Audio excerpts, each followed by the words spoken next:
Hello and welcome to Kickback Science Podcast. I'm your host, Dr. Luke. This podcast is your place to get the tools and knowledge necessary to navigate the world of health and wellness. So kick back and let's talk science. This is good content. This stuff has gone crazy. We'll jump into it. Let's dive in. Let's do a little science. I'm going nitty-gritty science right now. I've been looking forward to this. Kind of going on a little bit of a tangent. Oh, yeah, that's right. I forgot about that. The information we discuss in this podcast is not meant to be taken as medical advice. It is simply informative. We're not affiliated with any organization or institution, just a few guys talking science and having fun. You guys ready? I'm always ready. I'm always ready.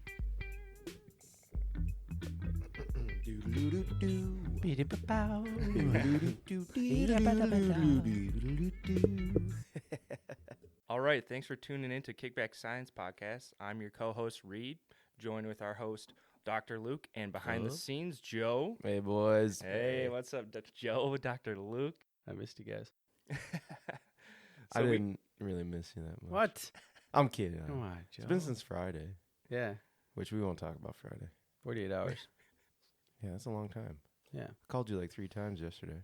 We talked a lot. Yeah, we Talked to did. Reed yesterday, too. Dr. Luke? I didn't talk to Joe, though. Maybe you should have called me, too. We got a fun one for you guys today. We're starting out our diet series, where during these episodes, we're going to have a head-to-head battle between 2 different diets. Ooh. And today's one is especially fun because we got one that's polar opposites. We got the vegan diet versus carnivore diet. I like it. Ooh. So, yeah, I this like is it. going to be a good matchup. And I've got my winner.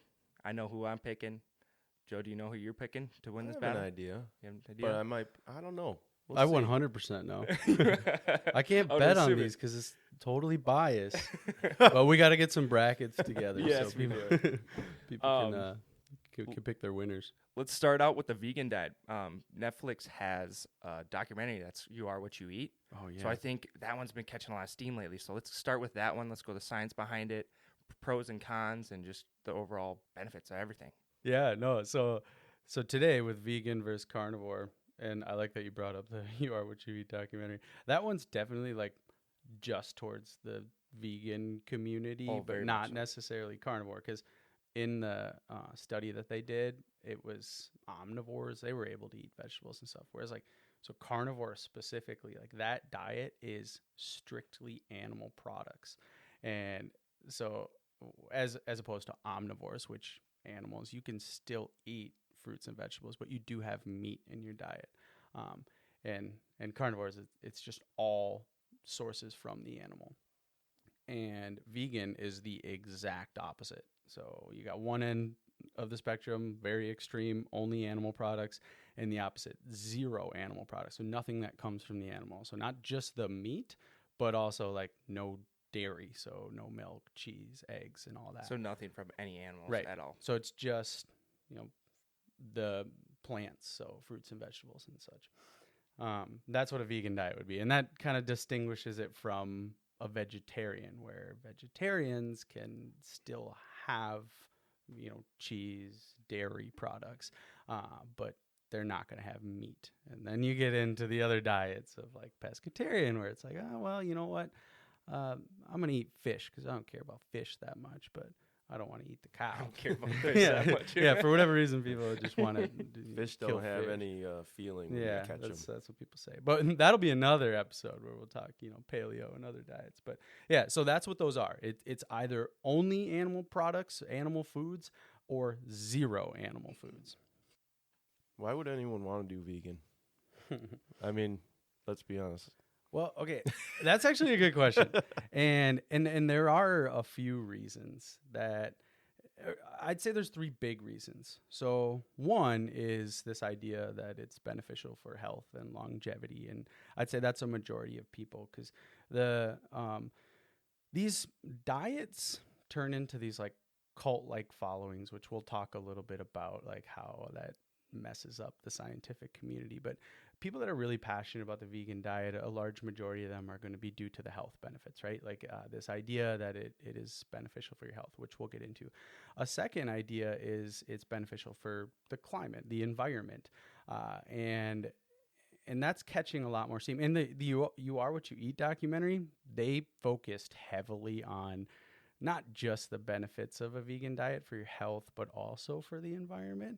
And so some people kind of fall into that category. And then a third is just for ethical, moral reasons of not wanting to eat meat out of sake of like the harm for the animal, which I do respect a lot. If you can get rid of meat in your diet for that ethical reason, I think that's pretty impressive of you to be able to do that. But we're going to focus in this podcast on the health benefits, right? Because that's a majority of people. So as far as like reasons, like why would you do a vegan diet? I'd say, the 3 pillars of 3 reasons why are those 3 of like health, environment, and ethics.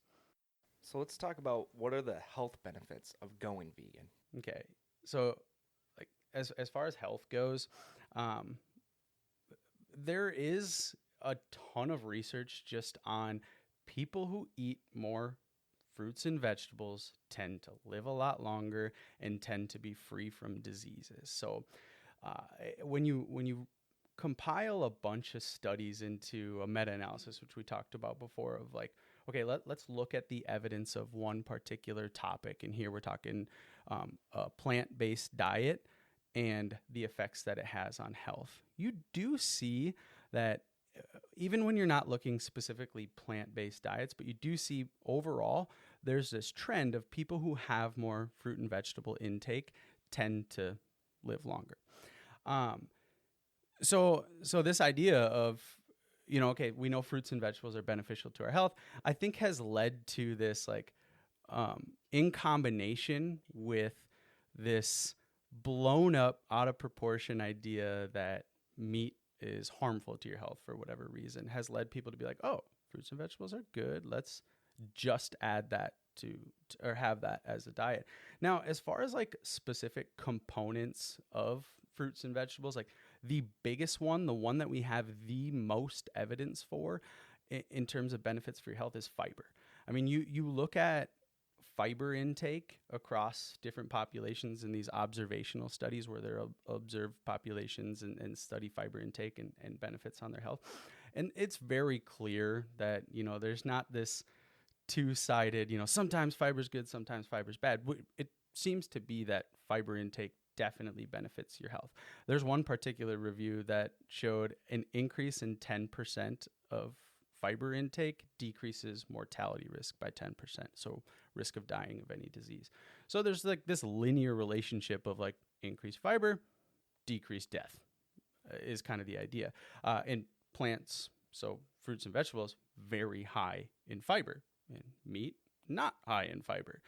So those things have pushed people to focus more on fruits and vegetables.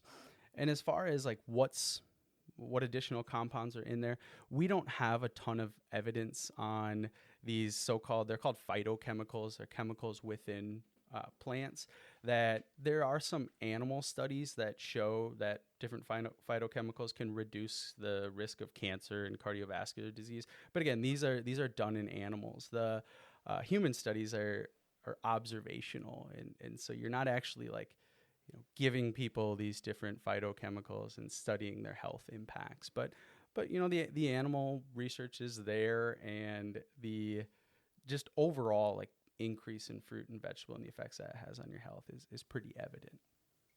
And then how do vegans get their sources of protein? Because, I mean, they're not eating meat. I know they eat like nuts. Spinach also has it, like Popeye.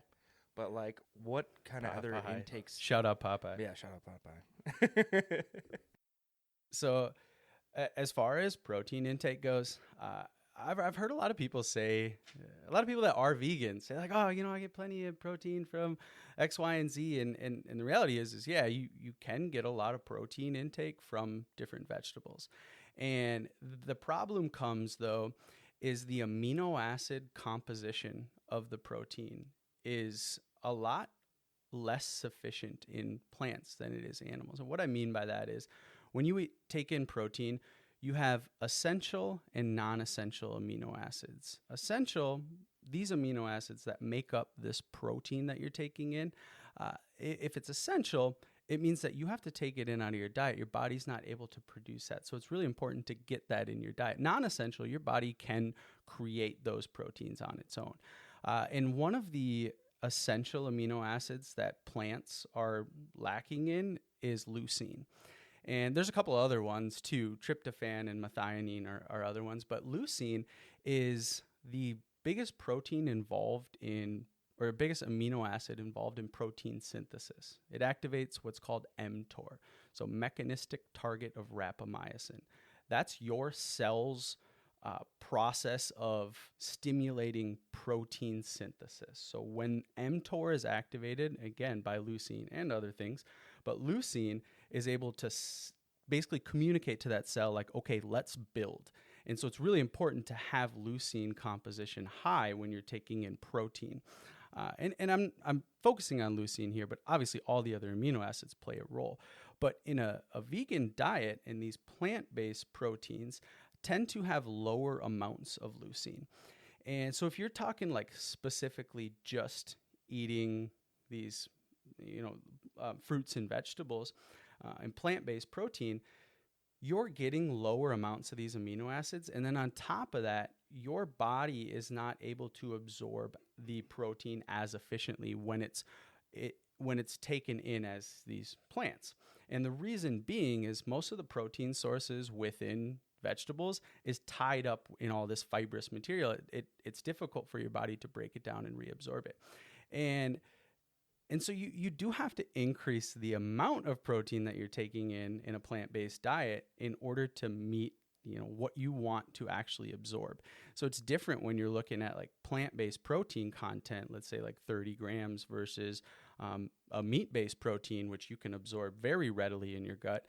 You're not actually going to get the same amount into your bloodstream. You're not actually going to absorb that same amount. So you absorb meat proteins better than you do plant-based. Exactly. That's basically Yep. what you're getting at. Yep, you do. And in fact, there's a study that was done these were a group of vegan, healthy, college-age men that they had been vegan for a year at this point. So enough time it was 6 months. And it was enough time for them to adapt to this vegan diet. And what the researchers did is they matched their daily calorie intake and supplemented or made sure that they were hitting the recommended daily intake of protein, which is 0.8 grams per kilogram of protein. And I do want to take a pause here and say that number is a bunch of BS. It is the absolute minimum protein requirement, but for whatever reason in healthcare practice, and we all preach like, oh, make sure you get 0.8 grams per kilogram of protein. And people are like, okay, I got to hit that. No, that is the minimum that you need. Wow. And so you need way more than that. We'll have a separate podcast on just protein intake. But anyway, these authors, what they did is they gave the 0.8 grams per kilogram protein intake to these individuals for 5 days. And then they did what's called a nitrogen balance assessment, where they measured the amount of nitrogen that these people were pissing out for a whole day after they took in that plant-based protein for 24 or for 5 days. And the reason that you can tell, or what a nitrogen-based or balanced study really is when you take in protein, that's your body's only source of nitrogen. And excess nitrogen, or when that protein gets broken down in your body, you excrete that nitrogen through your urine. There's other ways your body gets rid of nitrogen as well. You can shit it out as well. Are we swearing in this podcast? We're swearing. We're swearing in this podcast. I'm pretty sure. Sorry, guys. You're pooping it out. But anyway, the greatest way to measure nitrogen balance is to look at it excreted in your urine, because a majority of that nitrogen is going to be excreted in urine. So does nitrogen show up as a protein then? Nitrogen is a component of the protein. Okay. And so you can measure the amount of nitrogen within the protein that somebody's taking in. And then if they are peeing out more nitrogen than they took in, that means they're in what's called a negative nitrogen balance. A negative nitrogen balance means that they're in a catabolic state, which means they're breaking down protein within their body. So they're not actually building up this protein. And what this particular study found is having a vegan sourced protein supplement of any kind, or from just food in general, even if you're meeting the recommended daily intake, a vegan source of protein is creating a negative nitrogen balance, meaning it is not sufficient enough for these individuals to be building muscle, to be building lean mass. They're actually breaking it down. And so that's a really long-winded way of getting at the question of like, how can you get enough protein? The reality is you can't if you're just following a vegan diet and following recommended daily intake. And I can segue into how can you get enough protein? Yeah, I was just going to ask, what's the way to supplement that protein?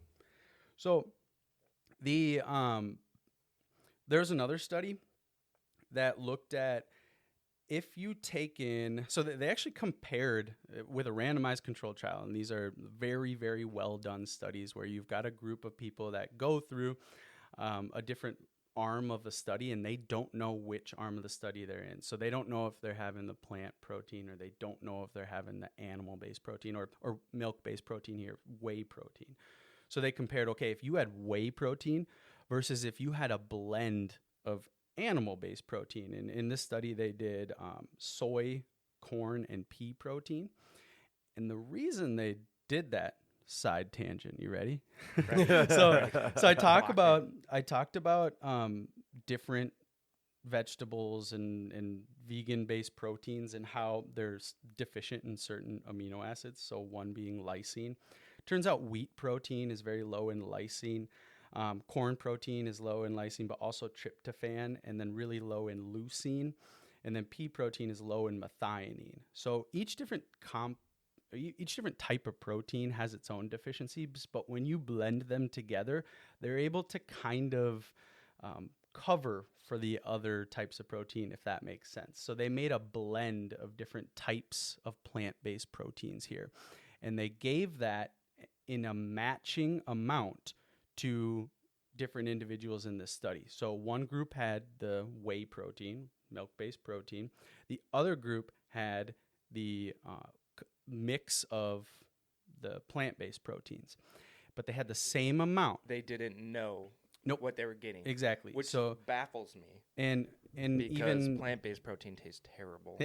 Well, but you can introduce these into different drinks of sorts that and especially if you're not familiar with it, you're not going to know. Oh, true. Because I was going to say I could definitely tell if it's a plant-based protein compared to like a whey or an. I've never had a plant-based protein. I can too.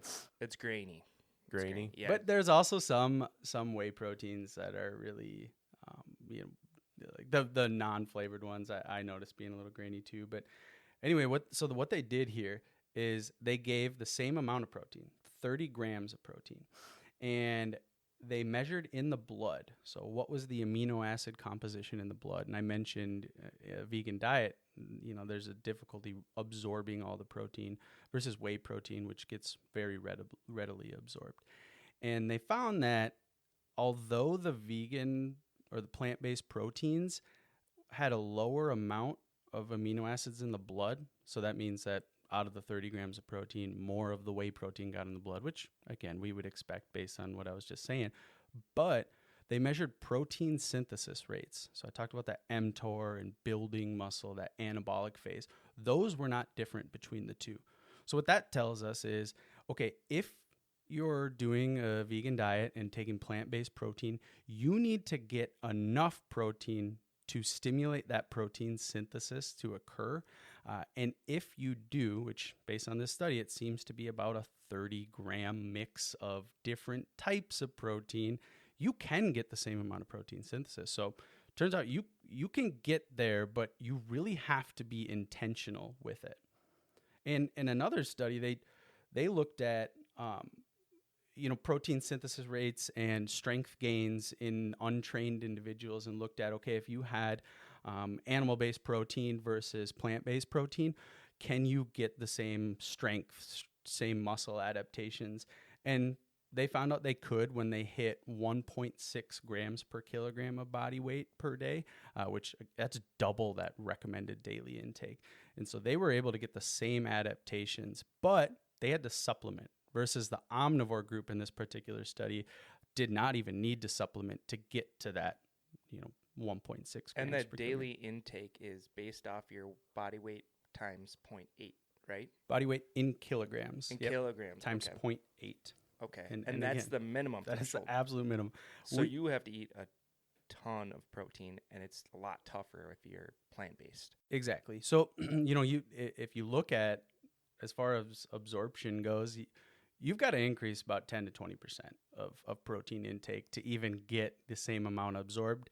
And then you do need to vary the composition of the protein you're taking in and not just focus on a soy protein that's going to be low in that 10 So to 20%. you're eating way more vegetable protein than you would need for the meat. Exactly. Okay. And again, it gets down to, if you're eating that protein source from a plant, it's harder for your body to break through and access that protein and absorb it. Now, the supplements, though, and this is an important point, the like raw supplemental powder form of the plant-based protein, that your body doesn't have to, break down those fibrous components of the plant.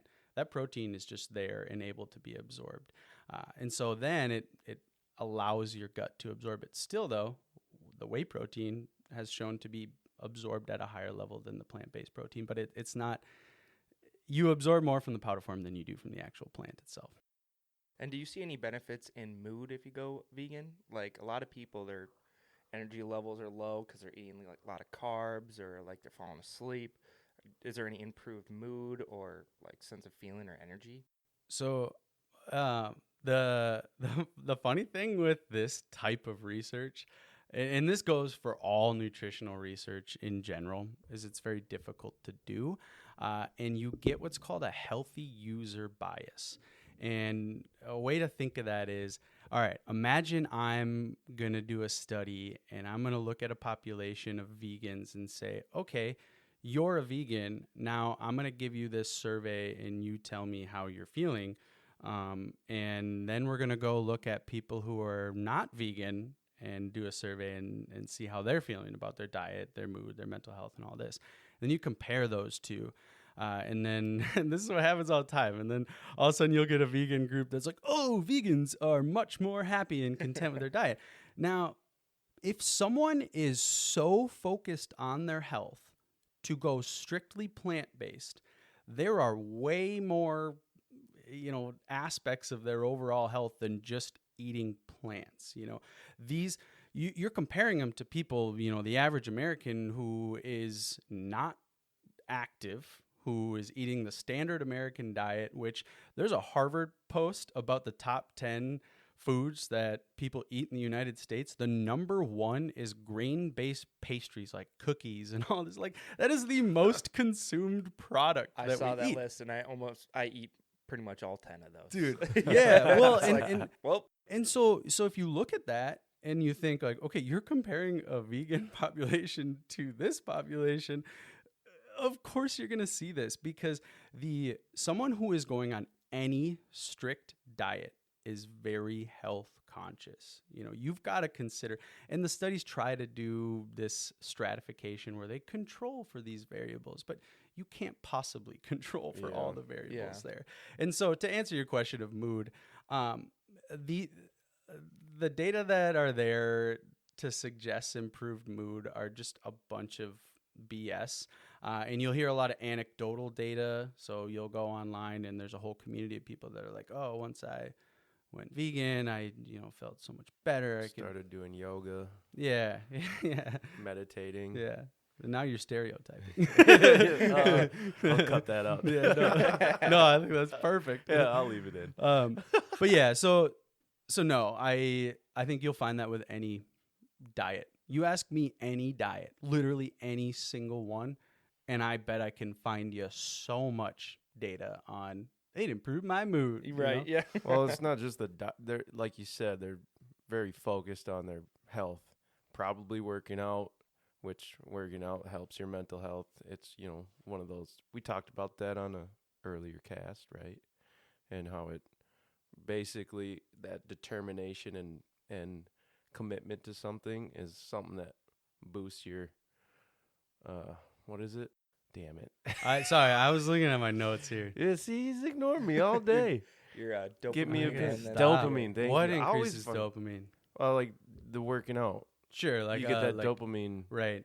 And it's similar to like with the cold exposure. Like Yeah. You're that getting sense that, of like grit and drive. yeah, that's what I was Yeah. trying to get to. Well, and like with vegans who are doing this extreme diet and stuff like that, they're not just getting rid of meat. They're also getting rid of so many other, unhealthy aspects of their diet most of the time. Sure, you can go vegan and still just eat spoonfuls of sugar, but somebody who's going vegan is not doing that. They're focusing on their health and other aspects. So the standard American diet, that Harvard top 10 list, they're getting rid of that top like grain-based pastries more often than not. And you can't say that it's the lack of meat that's causing all these things. It's probably the lack of other unhealthy processed fast foods and all this stuff. Like the tornado I had today from Quick Trip. Shout out Quick Trip. Well, shout out Quick Trip. Shout out, dude. Quick Trip. I Dude. can't wait to one day get sponsored by Quick Trip. Dude, That's that my would biggest be- goal in life. Yeah, it's gonna happen. They're glizzies, man.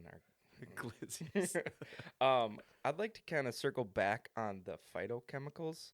So when I was a trainer, a source of protein for people that don't eat animal products is tofu, which has a lot of soy in it. But what we learned is like soy has a lot of chemicals in it that kind of mess up with your hormones. Is that the same as like the phytochemicals? Is it a little different, or do you have anything else to expand on that? Yeah, so here you're probably talking about the phytoestrogens, and it's pretty popular dogma suggesting that, oh, don't take soy protein because it's going to lower testosterone. It's going to have an effect on your sex hormones, and that's just another bunch of BS. And and sure, like, observational data could show a drop in testosterone from vegans versus someone who's an omnivore. But is there any mechanism there? No. And in fact, there is a study on this college-aged men who resistance train. That's a population you would expect to have a pretty good sex hormone response. And phytoestrogens had absolutely no impact on sex hormones in that population. So, and that, again, I'm cherry picking one study, but that's to highlight this point of like, if there is a mechanism and something true to a claim, you'll tend to see very consistent results. And especially within these meta-analyses and systematic reviews, which compile all the data, you tend to see consistent results there. In a claim like this, you don't see that. And what that says is, okay, then it's pointing to this is an unlikely outcome. So besides the low protein intake on going vegan, are there any other deficiencies that you see or have come across in any studies? Yeah, so one that we talked about a ton in medical school, and this is very popular in like a clinical setting when somebody is vegan, is that they have low vitamin B12. And you find vitamin B12 in foods like fish, meat, milk, cheese, and all these foods that vegans aren't taking in. And vitamin B12 plays a role in red blood cell formation, cell metabolism, nerve function, and development. It's super important for your body, and vegans are typically recommended to supplement with vitamin B12 because, and that's the biggest deficiency that you'll typically see. There are papers showing a decrease in vitamin D levels, but you also see decreased vitamin D in the carnivore diet as well. So who knows the truth to that. But if you did have a decrease in vitamin D plays a role in calcium absorption. So decreased vitamin D would lead to a decrease in ability to absorb calcium, even though vegans are taking a ton of calcium in. If you don't have that vitamin D, it decreases the ability for you to even absorb that calcium. And then there is an interesting paper on iron deficiency in a vegan population, and they found that vegans typically are deficient in iron. Even though they're still getting iron from like beans, lentils, and peas and all that, they're not getting heme iron, which is in animal products. And heme iron is much more available to your body to absorb and utilize. So iron, mostly vitamin B12. I don't know that. So can vegans take supplements like a multivitamin at all? Or okay, they can. So they can get those. And they should. They should. Okay. And so, somebody who's going on a vegan diet, I mean, you're definitely going to want to supplement with vitamin B12. You're definitely going to want to supplement with a composition of protein that is not deficient in certain amino acids. And those are going to be the big ones. Calcium, because they can't drink milk or anything. And so calcium is really, really high in certain plant products as well. Yeah. So they're getting plenty of calcium through plants. Perfect. They just can't absorb it as well. Potentially, and this is this area of research is not clearly evident, but there are papers suggesting a decrease in vitamin D, and if there's a decrease in vitamin D, then you would anticipate that. And I want to point out, when I give these roundabout mechanistic ideas, like, that is not something to take as, okay, that's fact. Because that drives me crazy when people are like, oh, this product has this component, and this component affects this and this animal, and that means that they're going to get cancer. And like, people do that all the time. And so, no, we don't have enough research to suggest that, but that is an area of study. Here's a question. So if I were to go vegan specifically for fat loss, is that something that holds true? Yeah, people go vegan and see, is that even the right way to say it? Like, I went vegan. People, I mean, yeah. People start a vegan. Yeah, okay. So people go vegan and see pretty significant results in weight loss. I mean, that's pretty clear across the board observationally. And I always come back to, when I see that type of result, I'm like, that's just a bunch of BS when you try to draw this conclusion of like the vegan diet caused weight loss. Now, a vegan diet is a highly restricted diet, and it's resulting in caloric restriction, which causes the weight loss, and then, yes, is going to cause fat loss.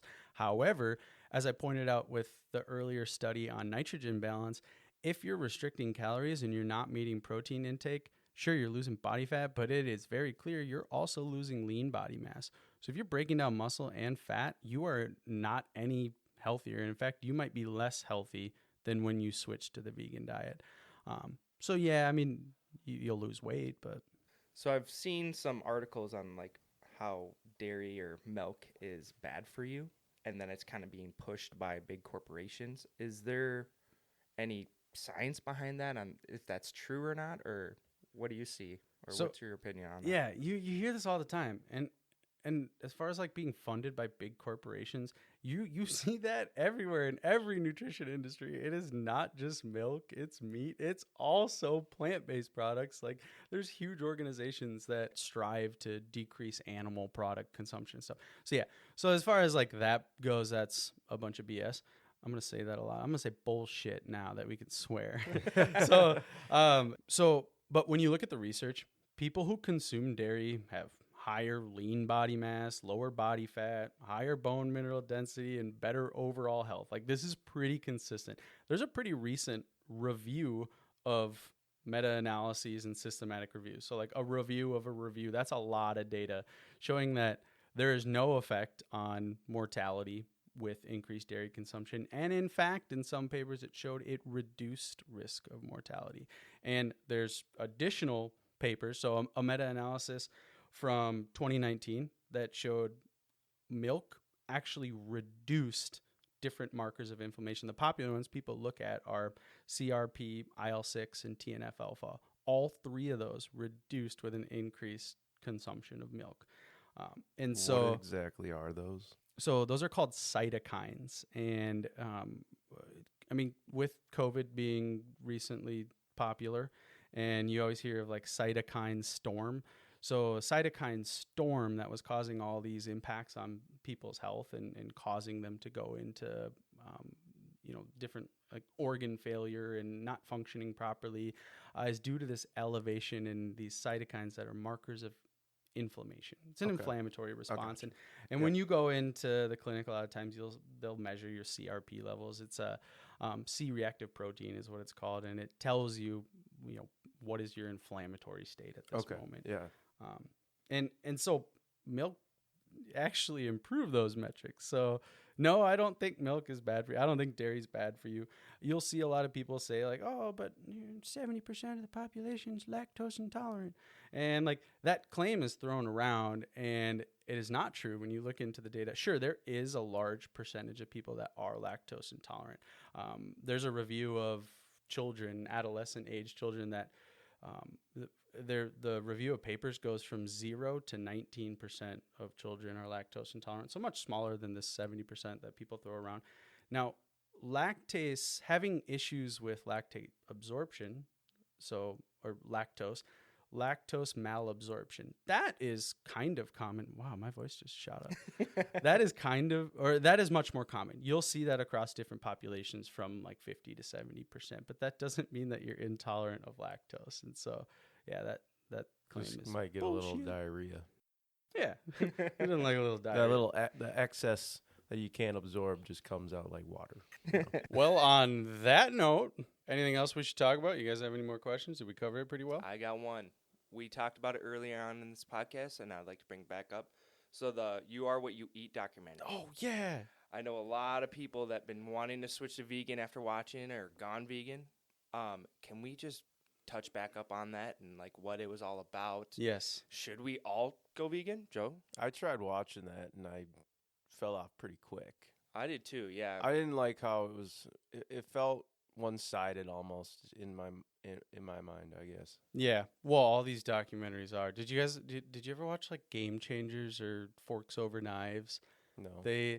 Game Changers, both of those ones like had the exact same feel. Game Changers is almost exactly the same as this new one, You Are What You Eat. I think Game Changers was like 2018, but they did a few similar studies, and it is one-sided. I mean, it's there to just convince you that you're supposed to be vegan and that animal products are ruining your health in the world.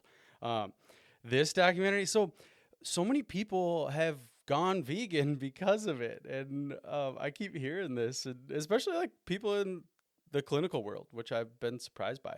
But so I'm glad you brought this up because I totally forgot to touch on this. Now, the documentary is based on one study, and this study is out of Christopher Gardner's lab in Stanford.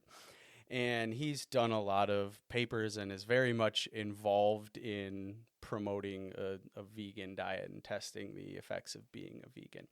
And the study that was done, it was done in 2022, published early 2023, and that's actually what the entire documentary is about, is what were the results of this study.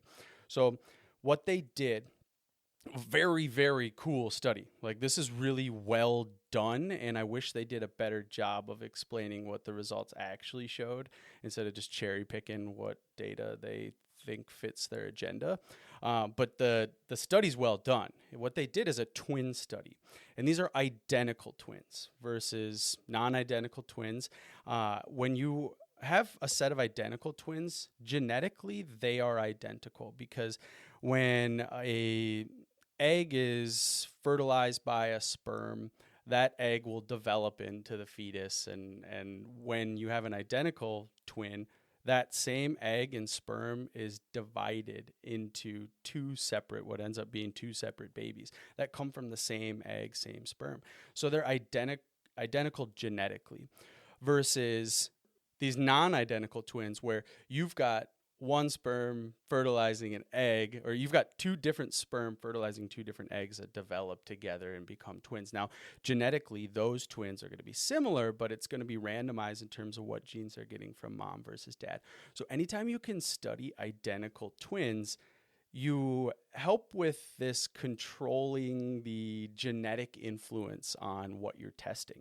So it's really well controlled. You don't have this issue with human research where you're testing people that environmentally are so different, genetically are so different, and we know genes regulate so many processes within our body. So I would say, though, well controlled in just that aspect. right.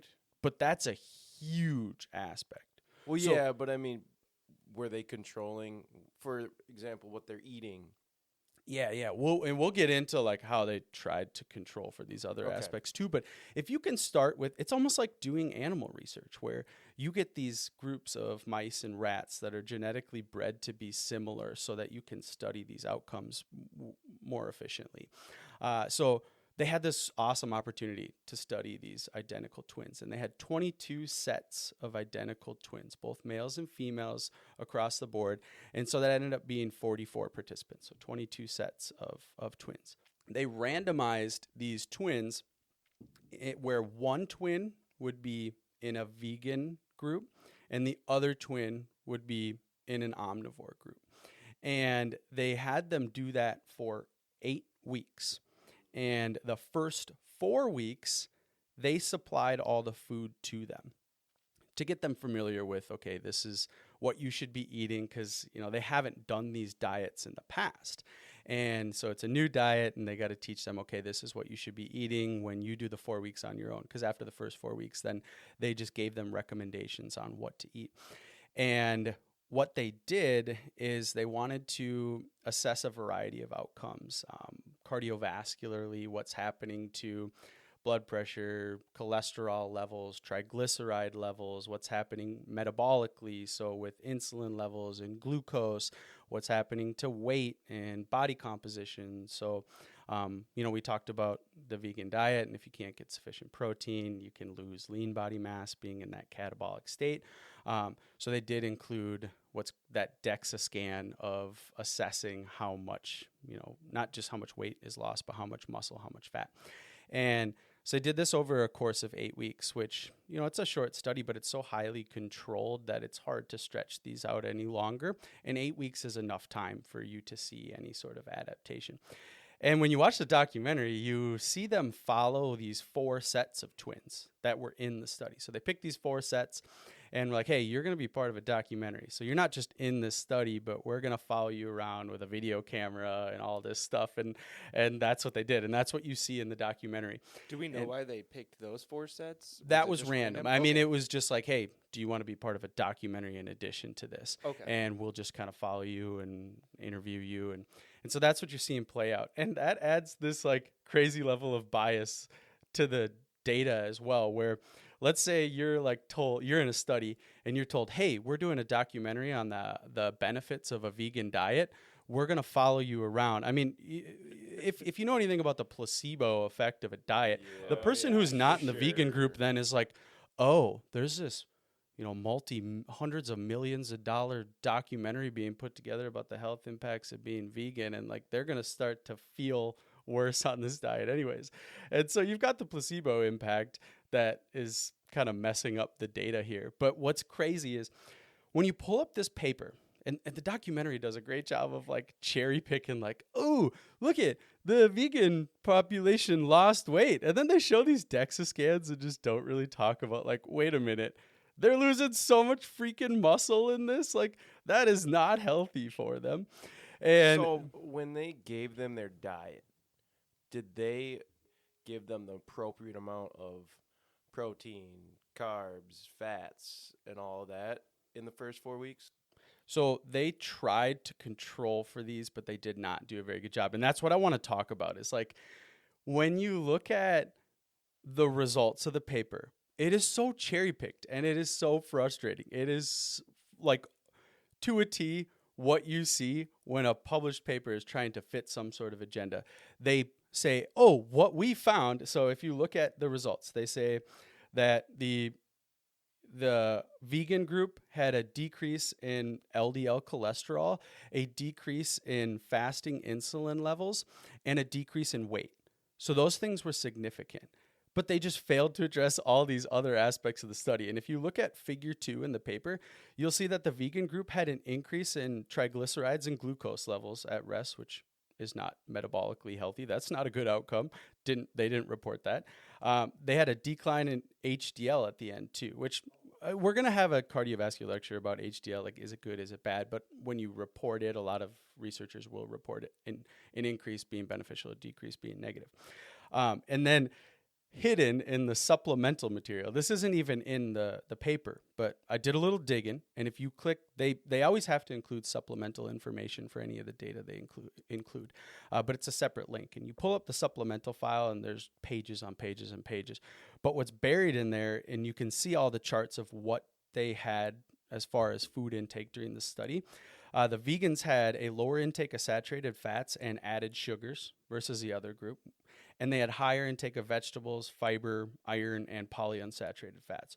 All those things right there easily explain the outcomes that they measured, not just being on a vegan diet versus being on this omnivorous diet. And so you also have, if you look at the calorie intake, so Joe mentioned, like, are they matching protein? Are they matching all these other macronutrients? Well, I just showed you, no, they weren't matched. And also, the vegan group was restricted in calorie intake. And tune into when we talk about calorie restriction and the health impacts that has. That easily explains this LDL decrease and this weight loss that they saw. It was very, very skewed in a way by the amount of food that they gave each twin.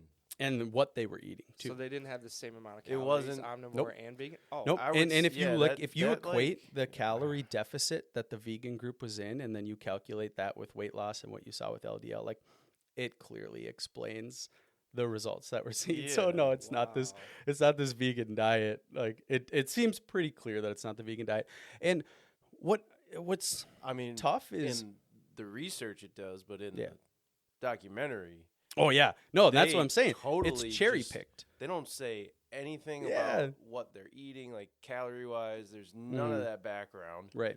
So you're just assuming when I watched I think I watched 2 episodes I was just assuming both sides were getting the appropriate amount, equal amounts Yeah.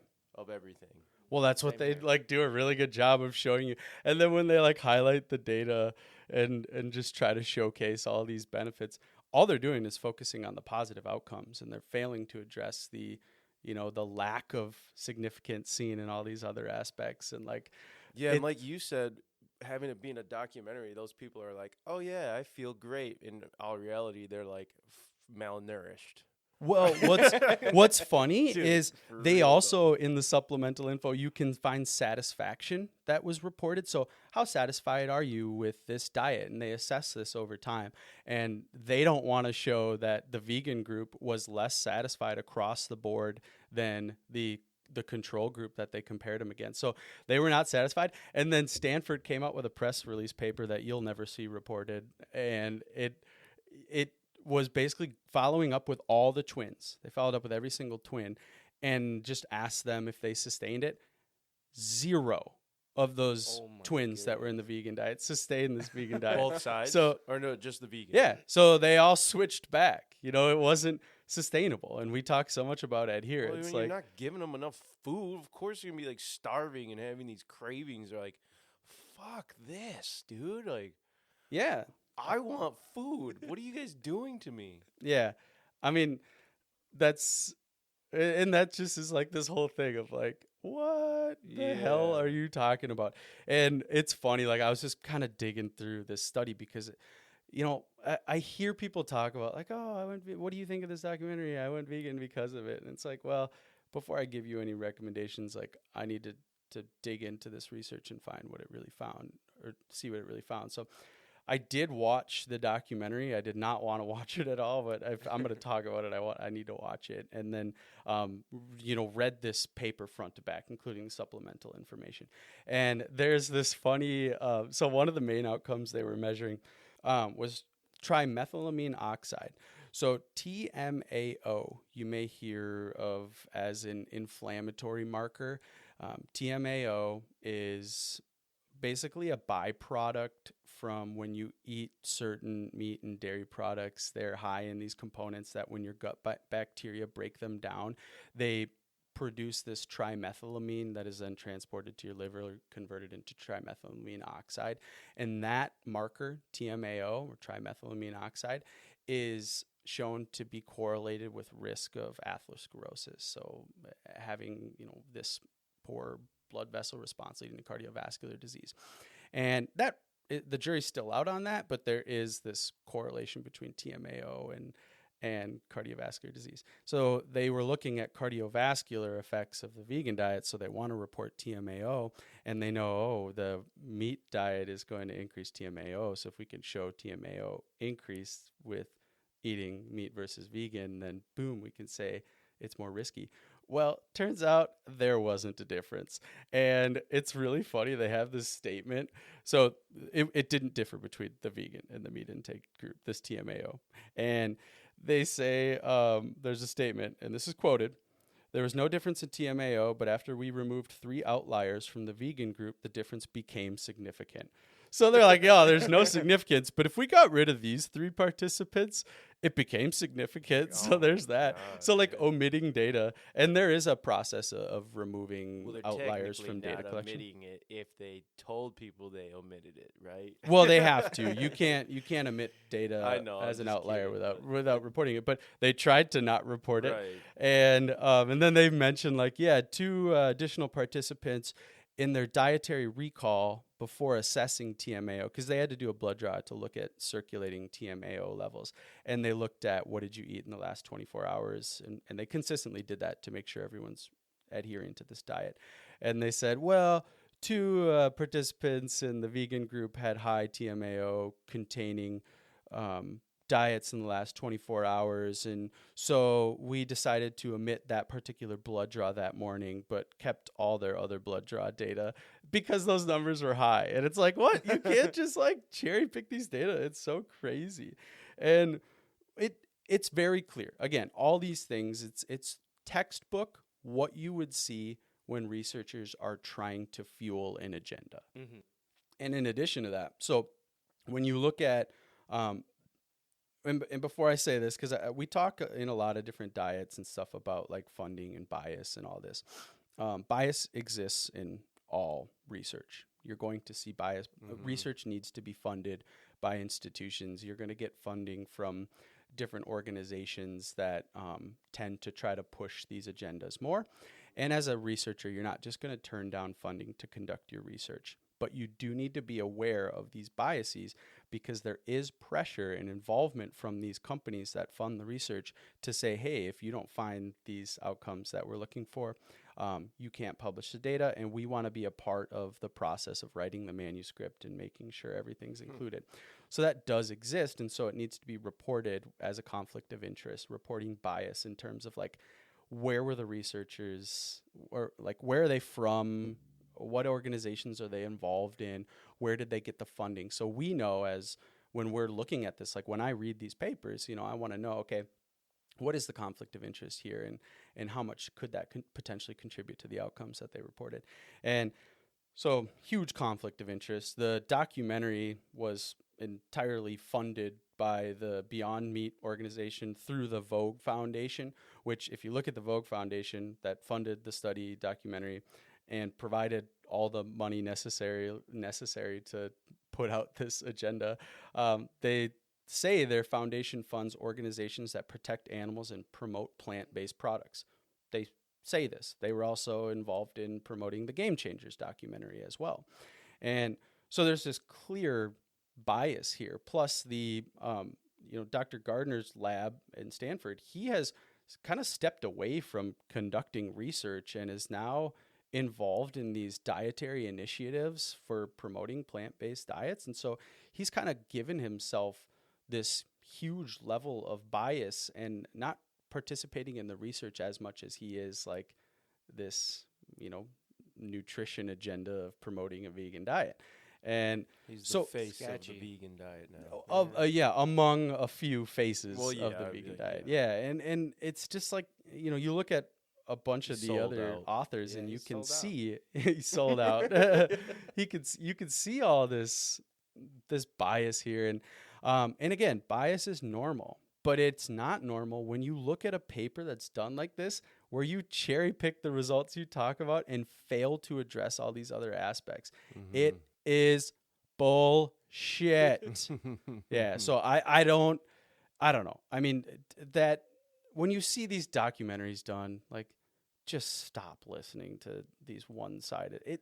That's the case with everything. Dig in a little bit and yeah, do your own research. They know. Oh, they didn't even bring up the title of the paper. It was hard for me to find this study they were referencing. I was like, all right, what is this? So yeah, it's like what would be cool in the documentary is just a clear highlight right at the beginning of like, hey, this is what we're talking about. This study, here's how you can find it, and this is like.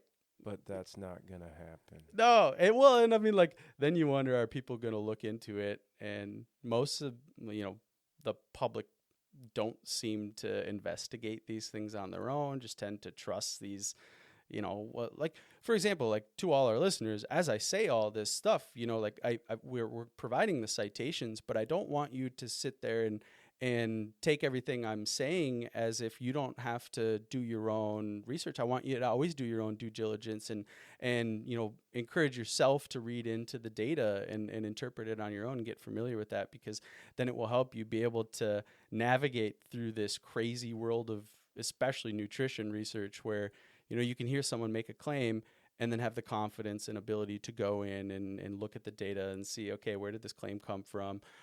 Where are we at with the data? And form your own opinion and your own thoughts with this. And so going along in these podcasts, like, it's important to bring up, some of the statistical analyses and how to interpret data. And conflict of interest is one right here that we're talking about. And, like, look at their outcomes that they reported and then go into results and see what else did they test. Wait, why didn't they talk about these results they found in the abstract at the beginning, where they just say like, oh, they lost weight, they decrease LDL and all this. Like, you want to spend more time interpreting the data and forming your own opinions and not listening to these stupid documentaries that keep coming out. Oh, what's funny? I was just like thinking of the Game Changers. He was talking to me earlier this morning about how when I get on the phone and I get really excited about something, I just start having a conversation with myself. He's doing that right now. Oh, I know. Yeah. Once you put science in front of me, I'm just gonna keep going. I'm going on a little bit of a tangent. So I was just like trying to think of like, okay, what do we want to cover when we talk about this documentary? Which, again, I'm glad you brought it up, Reed, because I almost like totally forgot to even bring this documentary up. But if you look at Game Changers, and they talk about this again in the You Are What You Eat documentary, but Game Changers is hilarious. You should watch this, because when I talk about poor research and just making claims from nothing, it's hilarious how much is done in this Game Changers documentary, where they have this like professional looking guy come in with a lab coat and he's like, I'm going to take your blood and I'm going to spin it down and I'm going to show you if you eat one piece of chicken versus you eating a piece of lettuce, look at what happens to your blood. And like are acting like this is science of like, oh my gosh, if you eat meat, your blood is just all fat and you can't live. And like they're doing this. And one of the studies they did, so they're doing all these like college athletes that volunteer to come in and they're pretending these are actual studies, but they're not studies at all. It's just like people coming in for a quick bit of a documentary. So there's this really funny one. Someone asked me about the vegan diet and nocturnal erections. So the like having a erection at night when you're sleeping, which if you measure somebody's like arousal when they're sleeping, it's an indicator of a variety of things, but among one of them being erectile dysfunction. And so having an increase in nocturnal erections is, you're less susceptible to the risk of erectile dysfunction and more, higher ability to be aroused and such. So I what woke they up did this morning with one. So yeah, so you're good.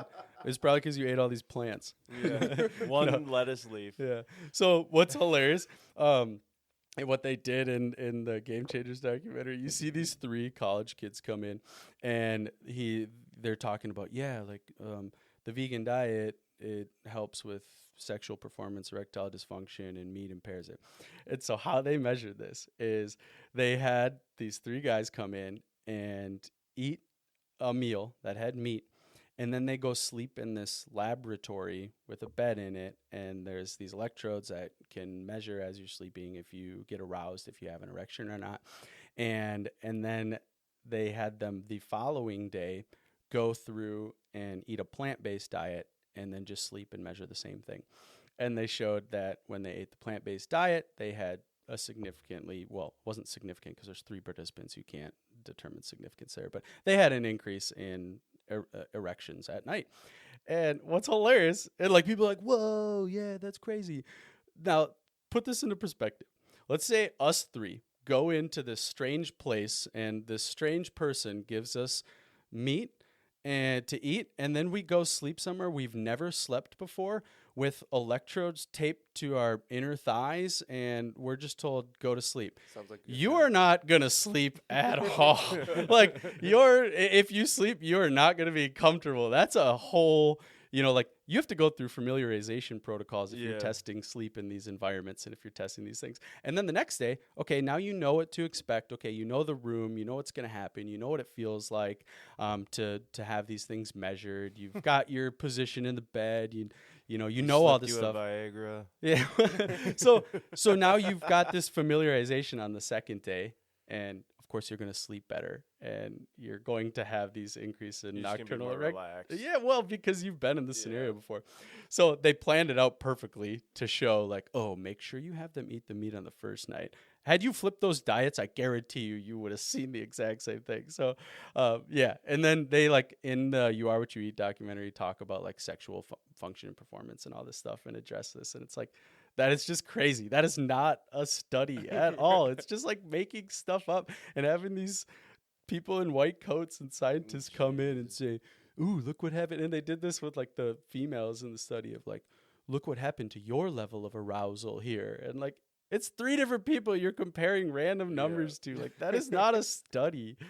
Yeah, it's crazy. So, well, I'm glad you asked that question. Thanks for just summarizing that whole thing. Yeah, You Are What You Eat is a shitty documentary. Just a quick little ender there, right? Yeah. What did we reach there? 15, 20 minutes? Just on that question alone, probably. But I just want to say one thing before 30 minutes. We finish about up. 30 minutes. You were saying, the documentary itself, bad horseshit, but vegan is not necessarily bad. No. So and I just wanted to clear that up. Yeah, because to recap everything. To end on such a shitty documentary. It kind of felt like we were bashing a little bit. Well, we are. I'm bashing that the industry. Yeah, like the studies done.